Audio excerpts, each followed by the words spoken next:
Hi, everyone. Thanks for joining us at this session at the AILA Earth Summit 2021. Just so you know, you're oriented, this is the Ecology, Biodiversity, and Conservation, mapping the land and its ecosystems using AI.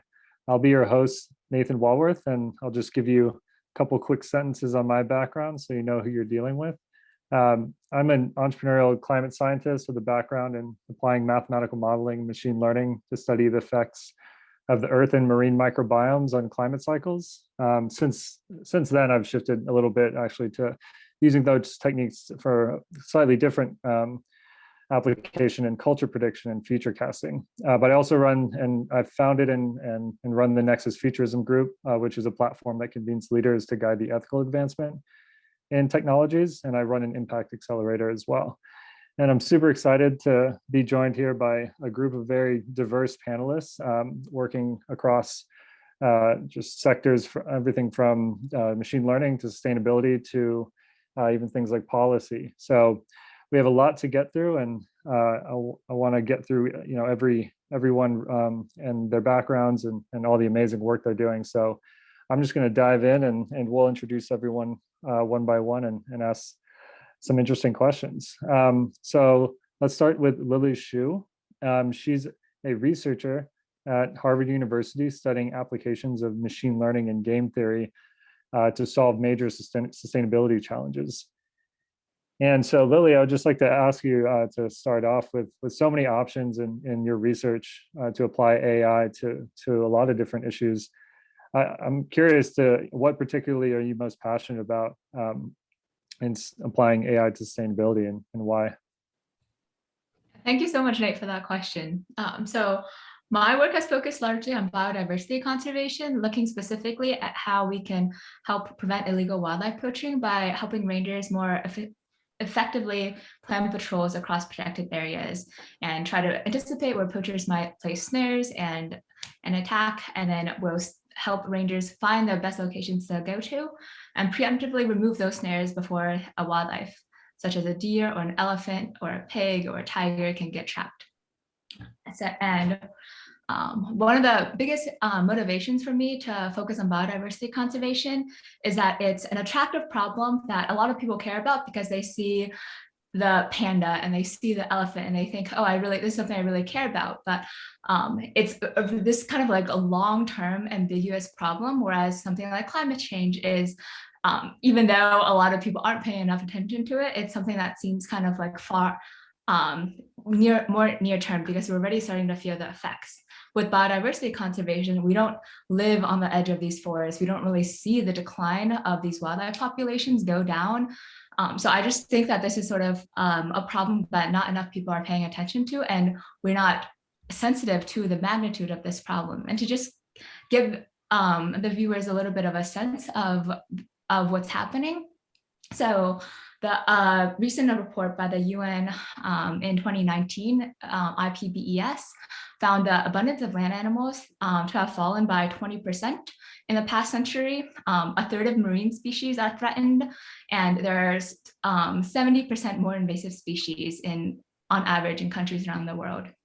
And all that seems like a lot, and it's escalating. And if we're thinking about like the impact of humans on land and the impact of humans on biodiversity, one figure that really shocked me is that of the mass of all mammals on Earth, 60% of those are livestock, 36% of them are humans, and only 4% of them are wild mammals. So we think that, oh, there are like these vast forests with tons of tigers and lions and elephants, but that's really not the case anymore. We've just wiped out a lot of them by pulling away their habitats and by poaching.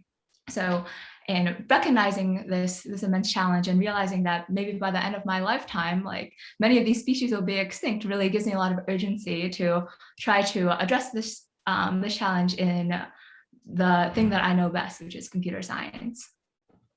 Yeah, thank you for that. I appreciate it. Yeah, it's kind of like that out of sight, out of mind sort of things. And we really think a lot of AI as, really painting worlds around us, and being in different types of echo chambers when really there's a whole world out there with, if we don't track it, we'll pretty much lose it. Yeah, and so just finally on that, if you could just very simply be curious to have an example of applying game theory and why that is an interesting technique to use in your research. Yes, so the field of game theory helps us think about settings in which we have competing incentives. So there are some actors, we call them agents, who are motivated by often selfish means, and oftentimes their incentives are not aligned. So you can imagine, for example, a manufacturing company wants to pollute, but the local town wants clean water. So we need to, this is where we have to come up with designs to alter these incentives so that we have the best outcome from everybody. And oftentimes in policy, this comes in the form of regulation. But in terms of my work, the way that we think about this is when we're helping plan patrols for rangers, we recognize that if a ranger patrols an area very heavily and removes a lot of snares there, the poachers are going to recognize that their snares are gone and say, okay, this might not be a good area to go to because the rangers know that it's a poaching hotspot. So let me move somewhere else next month. And the way that game theory is integrated into our predictive models is that we anticipate this effect in advance. And that helps us plan patrols sequentially, knowing that our actions today impact what the poachers are going to be doing next month. And in general, I think that these kinds of problems in very complex real world settings are just such a rich opportunity for interesting problems in computer science and specifically AI and machine learning. Because oftentimes what we have are these settings with limited resources. We only have so many rangers and they only have so much time. We have a lot of limited data and uncertainty because we don't know exactly where all the animals are. We don't know where the poachers are. So the combination of all these things is just offers a wealth of new challenges in AI that people aren't thinking enough about. And this helps us be at the frontier of artificial intelligence while also having real impact and helping to achieve sustainability as well. Awesome. Thank you so much. Yeah, it's super interesting to hear about how these techniques that were applied or developed elsewhere can be applied to with the right parameters and the right settings. So really appreciate that and all the work that you do. All right, we're going to move on to Dr. Yao-Yi Chiang. He's at USC is an associate professor of spatial sciences and the associate director of the Data Science Institute. He's an expert in digital mapping, digital map processing, pattern recognition, geospatial information systems, or GIS, and predictive analytics. So Dr. Yao-Yi, thank you so much for joining us. And you're such an interesting background. I love the component of bringing in the spatial sciences and understanding why that's so important. So if you could you give us a brief background on data-driven spatial science and why it is so important for your sustainability work? Sure. Thank you, Nathan. So when we look at spatial sciences broadly, spatial sciences is about things, about space, anything that you can put a coordinate on. So it doesn't have to be anything on the Earth. It could be things in a building or maybe human body. So when we look at data-driven approaches for spatial sciences, mainly, especially for my work, we are looking at large data set with locations, could be from sensors, could be from satellite imagery, also kind of sensor, to help us understand human environment interactions. And also in the past, right? So if you look at historical maps, you see different things going on, and you look at current map data, you can compare them and figure out what are the interaction and what has happened, what has changed. Amazing. Yeah, I mean, it's amazing how many different layers you can look at. And right, when you think of just systems and space, it could be everything from the human body to a large ecosystem area. So thank you for setting that context. I'm going to throw a couple questions at you in tandem so you can answer them together. Sure. Just for the audience, I think you come from a unique space. And so just really kind of want you to lead us through geospatial artificial intelligence and its application. I see that some of your work involves even exploring large historical maps. So I'd just love maybe one or two concrete examples of what geospatial artificial intelligence is and how your work involves looking at that history to map forward.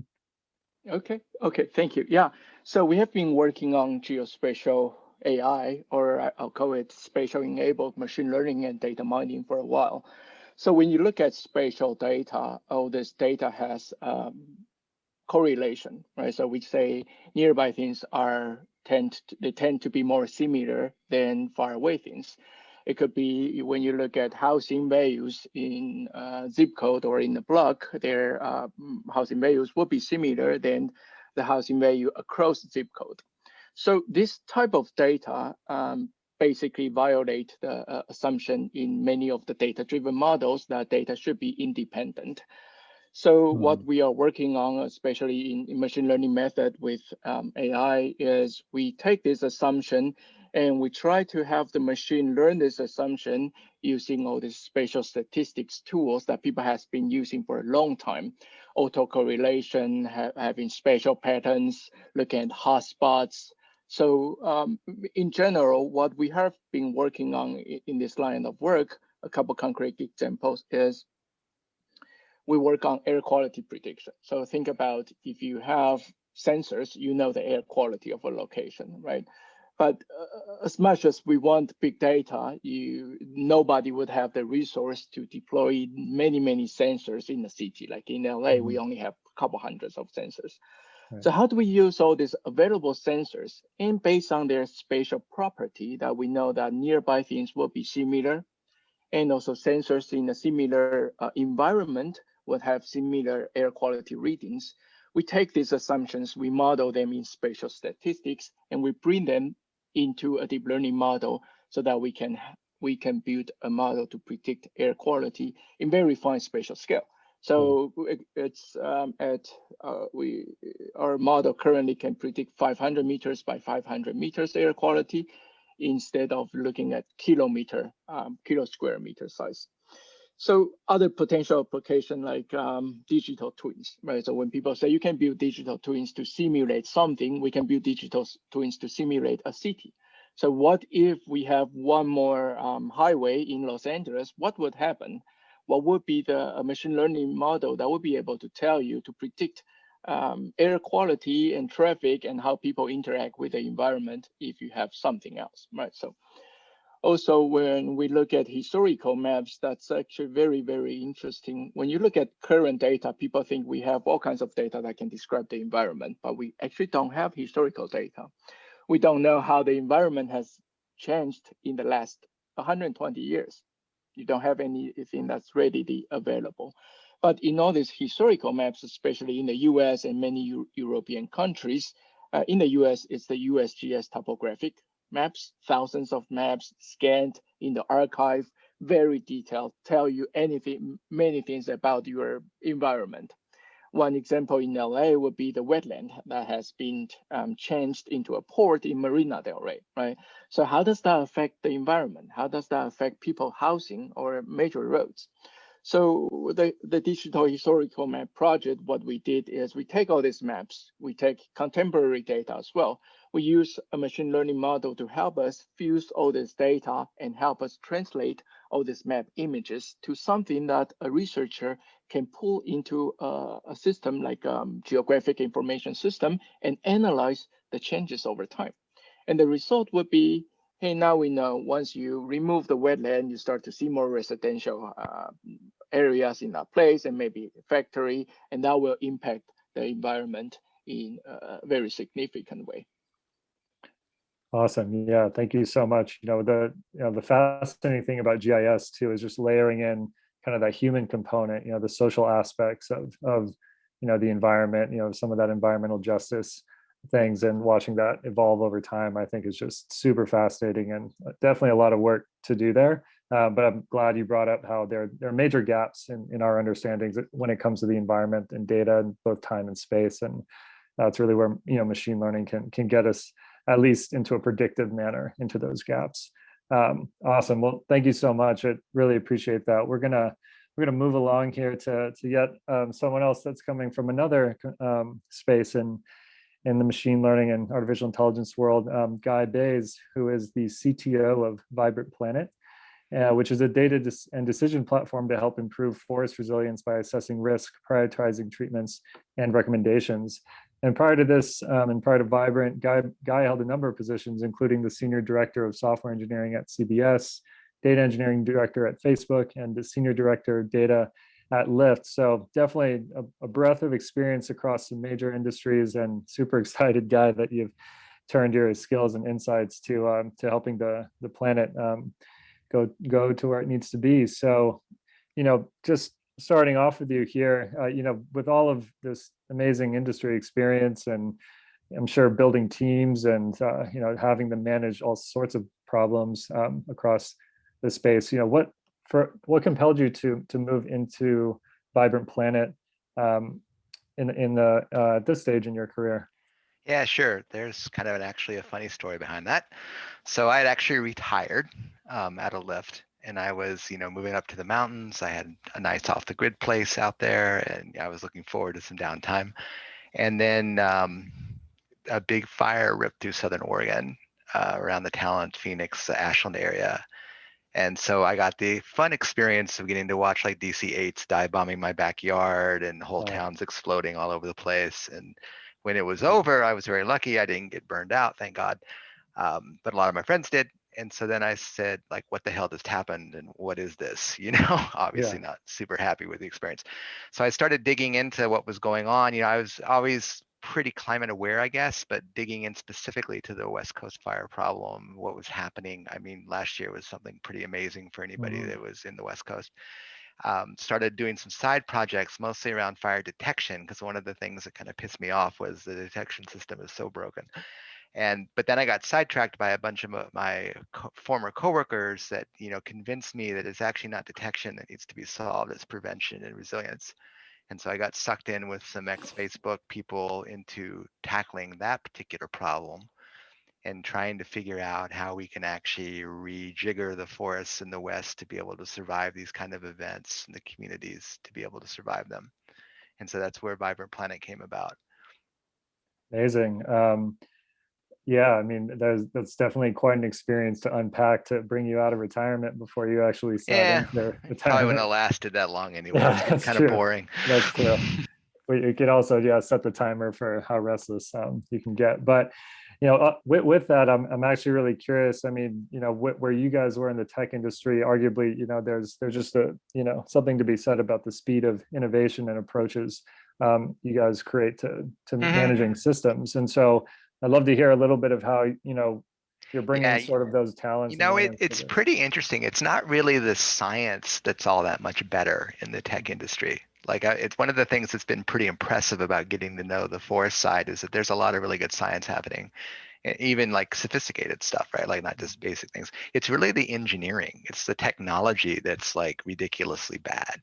And one of the things that really strikes me is how much that bad technological infrastructure holds back the scientists and how much of the time they spend doing things that basically aren't science at all. And it's really unnecessary in a lot of ways because, we have made a lot of really amazing advances with cloud technology. If we can just get that cloud environment harnessable by the people that are doing this work, which is a thing that really hasn't happened yet in the space that I'm in. I think we have like huge opportunities. The other thing that's very different is the pace. Pace and scale is, minuscule in the forest world compared to what the technology world is able to do. And in the past, that hasn't been a big deal because these things were not changing rapidly. But now all of a sudden, we're in a world where things are changing rapidly. And you can't take 10 years to plan a project, and you can't take 10 years to like do a research because by the time you're done, you're raking the ashes. You're not saving the forest anymore. So how can we bring some of that velocity, of compute and storage and just being able to do all these things very, very fast to bear on this problem? I think is going to become very important. Agreed. Yeah. No, I'm kind of caught in a way a lot in between those two worlds in that conversation where, scientists are very meticulous. They want to know the whole system, can be a little paralyzed and slow moving because of that. And engineers are, see the problem and make the thing to solve it. And where's that? Yeah. Yeah. I always feel like there's a sort of good delay and bad delay. Like there's measure twice, cut once kind of delay, which is important, and you don't want to rush certain things. And then there's just things that are stupid and slow and shouldn't be.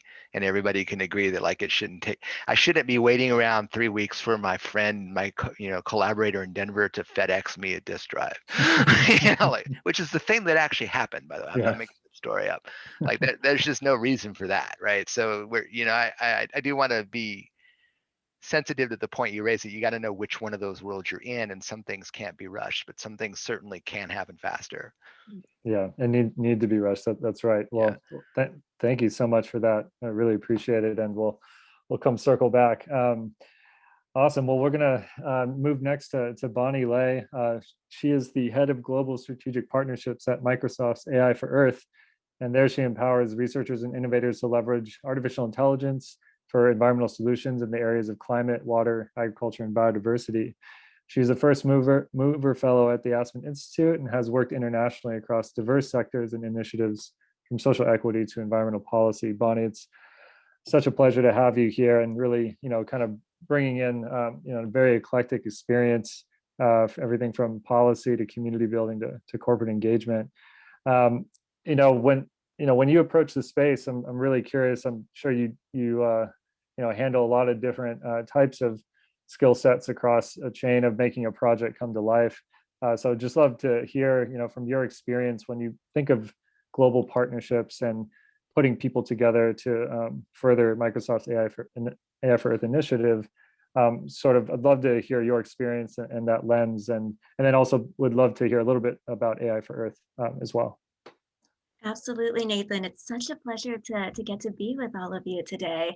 And I think for me, my journey to looking at environmental technology, to looking at the intersection of AI and conservation, I really start from conservation at the heart. And so even though I'm working at Microsoft nowadays, I don't have a long history in technology. I was trained as a conservation biologist, and I started out my career working in the field in conservation biology, everything from looking at trying to better understand how endangered African penguins were adjusting to climate change, to working on trying to better understand the impact of illegal fishing on the health of various marine fisheries, as well as endangered shark and rays off the coast of Myanmar.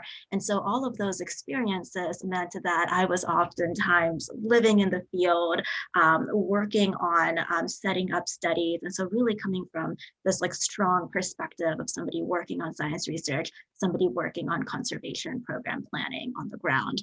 And I think one of the things that sort of led me to where I am now is where I was working on the front lines of conservation, I recognized pretty quickly that you have some incredibly passionate people who are working on these issues. But it oftentimes feels like the rate at which environmental challenges are growing, the threats that various ecosystems and wildlife species are facing, they're growing so much more quickly than just the science could sort of catch up.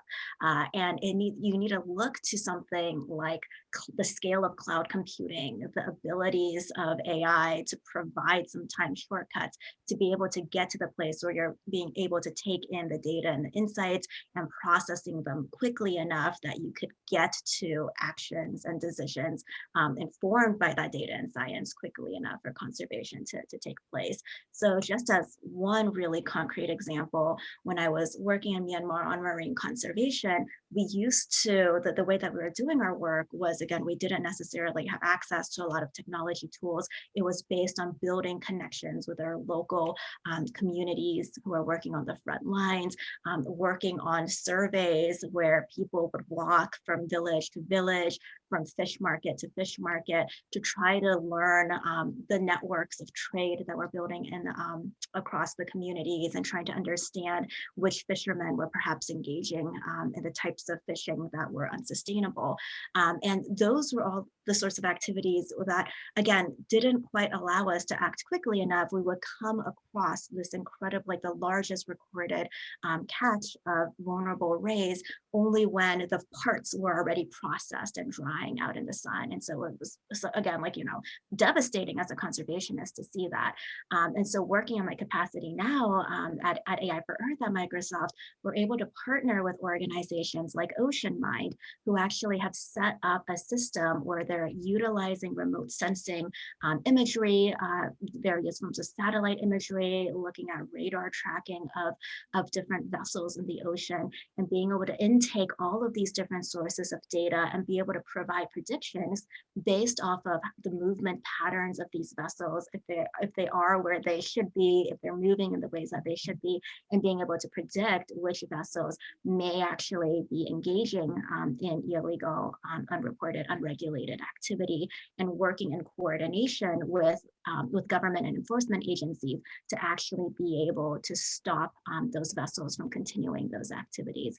And so that's, again, just like one example of one project that we get to work with at AI for Earth that's demonstrating how some of the scale of this sort of computing and the algorithms that are being developed are allowing us to do that, to do the sort of action, to get to the places where we're able to get to real conservation action fast enough.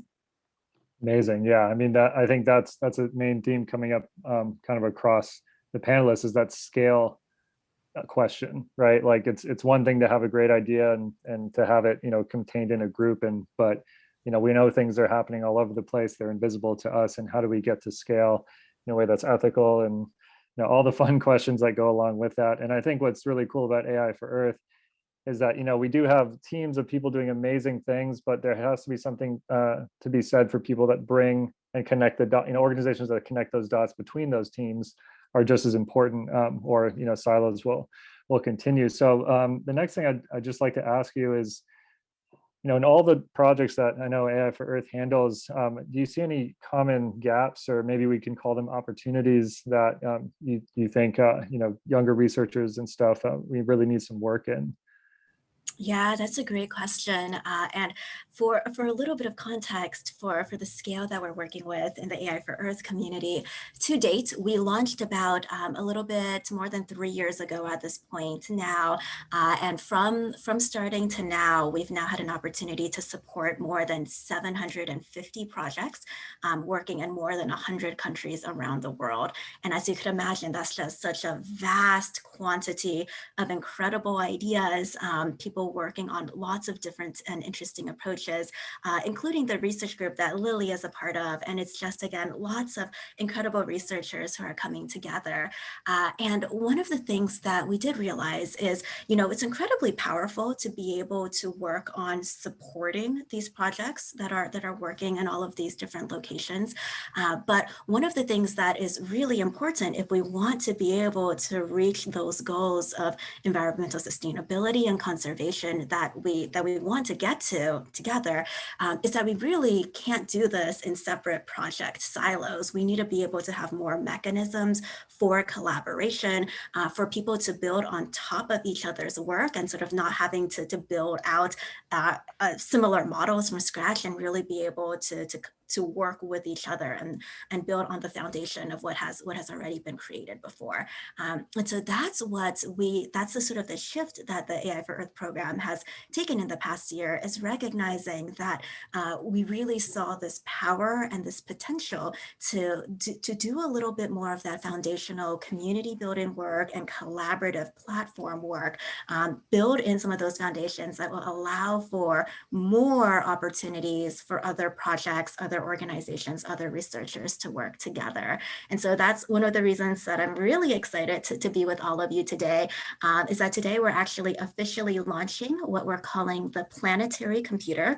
You could check it out at planetarycomputer.microsoft.com. And this is one central platform where we've worked together with lots of different partners to put together petabytes of environmental data that is put together into a data catalog that is easily queryable via APIs in analysis-ready formats, and all sort of formatted and on the cloud already for easy access for researchers. Developed a hub, what we call this development environment, that makes the data and APIs easily accessible with open source tools so that users could really easily scale their analyses with that power of cloud compute without having to be an expert in deploying cloud work streams, and open applications that's built on top of this platform that's going to allow for those types of common analyses that we see often across different sustainability practitioners. And so again, we see this as this open platform that's going to allow for collaborators and contributors to continue to build on top of each other's work, taking away some of the friction of difficulties in big data access, in working in cloud compute work stream setups, and hopefully allowing more people to be able to join in and working on this really important intersection of AI and environmental issues.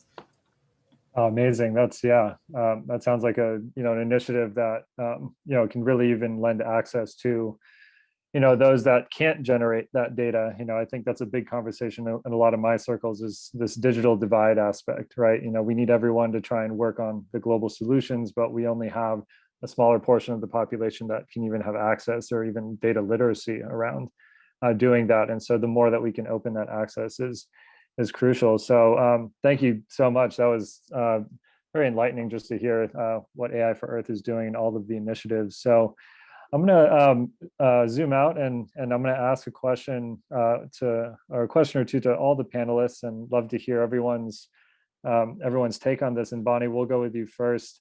I think I've chatted with you a bit about, kind of what you guys are really excited about in your respective work, but I'd love to know sort of, getting into the ethical side of AI and sort of the big conversation that always, is in tandem with all the exciting things. And so Bonnie, I'd love to know is there anything in this, kind of fast-paced environment that, you could be nervous about sometimes, or ethical concerns, given the fact that we are beginning to map the world and predict movement? So I'd just love to hear any thoughts on that. Yeah, that's a good question, and one that we think about a lot, which is AI at the end of the day, right? It's a tool. How you wield that tool, how you use that tool could lead to either really positive beneficial outcomes, or it could cause more harm. And so it's really thinking through, as we're putting some of the access of the data and the tools out there, what are ways that we're thinking around some of the safeguards as well. And one sort of really concrete example that we think through is we're working on data that's related to endangered species, at-risk species, which are already being targets for fishing, for poaching, et cetera, and what being able to put together some of the data sets that are on monitoring those populations, on predicting their movements, on being able to sort of better understand their distribution, super helpful for conservationists who may be designing protected areas and working on various implementations and plans to help grow the populations. But also, if it falls in the wrong hands of those who are focused on poaching activities, could actually be really harmful. And so again, just one example that could be quite obvious in deforestation and many sort of like other realms as well. And so that's one of the things that we're quite careful through in working with partners who work on the front lines, the major organizations and researchers who have built out some of these different relationships. When we think about what open access looks like for some of the sensitive data, right? Like, it can't be completely open. We have to have different access controls in place so that the AI tools that are developed, the data sets that it builds off from, actually falls into the hands of the right folks. Awesome. Yeah, that's a perfect example. It could go either way with access. And Guy, kind of over to you. I feel like you've been in the heart of the ethical beast. So love to hear your take and whatever you'd like to tell us about. I've certainly seen some instances of not doing it well, that's for sure.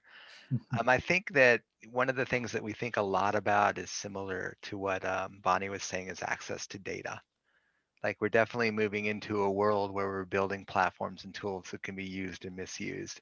I tend to err whenever possible on the side of like open access to things. I think that we're not going to get through this climate change problem without sharing our data with each other and being able to harness what other people have worked on. But I also think that being able to figure out what are the rules of the road and which parts of the data set need to be protected, that's a very important thing to get right from the very beginning, because it's hard to reverse engineer later. So what we're definitely thinking about data as sort of like two classes: data that can be open sourced and shared freely, and then data that is like locked down in various ways for very good reason. And how do you grant permission to that? I think the other thing that's interesting is there's many companies out there now that are essentially trying to produce data to fight climate change and then figure out a way to make money off of it. Like Sylvia Terra is a good example of that, which is prominently featured on the front page of Bonnie's platform. Like how do we reconcile the ability to have a for-profit business that can attract talent and that can support itself with the idea that we're all essentially, like, you know, to use Elon Musk's analogy, bailing out the lifeboat, and do we want to charge for the buckets? You know, so that's something that we think a lot about as well. I do think that we need to be very careful about enabling these places that are locking their data up behind walled gardens and then charging an arm and a leg to have access to it. I don't think that's really the right path in the long run. Right. Yeah. I mean, I think it's well said. You know, there are implications for the market and, you know, maybe survivability of companies. And but then when does that, you know, toe the line to decide of where, you know, we're not really addressing that question anymore. Yeah, it's one of the big ones that we have to figure out as a species, is like, because you can't have it going entirely down the don't charge for anything route. Doesn't work either, because then you can't attract people to work on the problem and you can't pay for the things you're trying to do. So yeah, fun thing to think about, but we'll keep working on it for sure. Well, at Vibrant Planet, we think we have a partial solution to it, actually, which is we've actually structured the organization as two entities. One entity is what's called a public benefit corp, which means it is a for-profit entity that can, you know, have stock and issue IPOs and all that kind of thing. And then we also have a not-for-profit entity we call the Data Trust. And the idea is the Data Trust fundamentally owns the data, and then Vibrant Planet, the Public Benefit Corp, owns the applications, APIs, and like ways of making it easy to access. And then we gifted the not-for-profit with a large chunk of equity from the for-profit entity. So they, in addition to like lip service, they actually, you know, have a big chunk of the company, and they sit on the board and they can make decisions, you know, and force the Public Benefit Corp to do the right thing. I think that separation of like, okay, the data is the common good, right? Like it's the thing that we want to share and make available. And then the things you build on top of it, like the applications and models and specific use cases, are the things that you can probably figure out a way to monetize, is probably like the best sort of harmonizing of those two competing things that we've been able to think of, at least. Awesome. Yeah, no, thank you. You know, market mechanisms are also just as important in these conversations as well. So it's all game theory, right, Lily? Yeah, we appreciate that. Awesome. So yeah, Dr. Yao-Yi, over to you. You know, love to see the ethical concerns you have in especially mapping and urban data. Right. Yeah. So I just want to follow up on that data discussion. As we've seen so many data these days, but one thing about spatial data is we try to use location data to describe Earth, right? So, but our Earth is actually not pixels, not points, not lines, not polygons. So every source will give you different types of representation of the Earth, and every community might have some different idea to describe things on Earth. Also, if we look at things like OpenStreetMap, which everyone can download and use their data, but one thing to think about is there's still bias in the data, right? So why is that in the Western countries you have so many data sets, so many points of interest, but in cities in Africa, you probably don't see that coming. If we don't consider this type of bias or data property in geographic data or spatial data, when we build a machine learning model that's trying to generalize over the data to very different regions, that would be really dangerous. Also, when we look at spatial data at different scales, that's another story, right? So if you look at a park as a boundary versus when you look at the park as a point, and you're trying to figure out how would this impact other things, nearby things or things in this urban ecosystem, you have to make a decision. But is that the decision the right decision? Can you make the decision, a similar decision in other places? People really need to look at the data and figure out how to do this.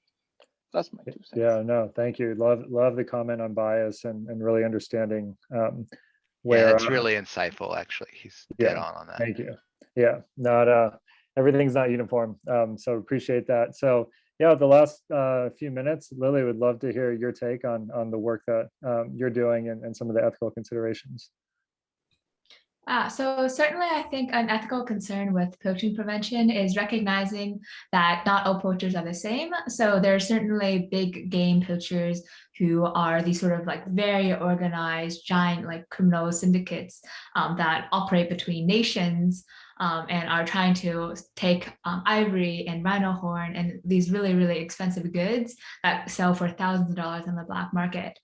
Versus there are also some poaching that is local bushmeat poaching, in which there are villagers from surrounding towns to these protected areas that go in because they think that bushmeat is more healthy than farm meat, for example, and that is their motivation for poaching. So certainly we want to recognize that that there are other reasons for poaching and that it's not just poaching prevention as sort of like law enforcement challenge, but rather that it also requires creating alternative livelihoods for these community members to make sure that they don't have to rely on poaching as a source of income, to ensure that there are these educational campaigns that go out as well to say, hey, rhino horn is made out of keratin, which is the same thing as your fingernails, and it's not going to cure cancer. And you can't use it for these medicinal purposes that you're spending thousands of dollars on.